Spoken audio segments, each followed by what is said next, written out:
বান্দরবন জেলা সদর থেকে ৬৬ কিলোমিটার এবং রুমা বাজার থেকে ৫ কিলোমিটার দূরে সাঙ্গু নদীর পাড়ে রিজুক ঝর্ণা অবস্থিত। নদীপথে রুমা বাজার থেকে থানচি যাওয়ার সময় এ চিরতরুণ রিজুক ঝর্ণার দর্শন মিলে। মারমা ভাষায় এই ঝর্ণার নাম রি-সংসং। প্রায় ৩০০ ফুট উঁচু পাহাড় হতে সারা বছর জলধারা বয়ে চলে। আর বর্ষার স্রোতের তোড় এতই বৃদ্ধি পায় যে তখন জলপ্রপাতের কাছে ঘেঁষতে বড় ইঞ্জিনের নৌকা নিয়েও রীতিমতো হিমশিম খেতে হয়।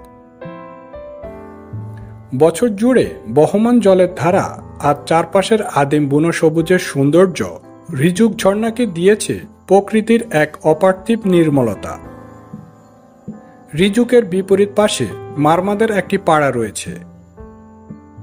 এই পাড়ার নাম নতুন রিজুক পাড়া। আবার পাহাড়ের উপর বমদের পাড়ার নামও রিজুক পাড়া। হাতে সময় থাকলে রিজুক ঝর্ণা দেখে আদিবাসী জীবনধারার সাথে পরিচিত হতে পারেন।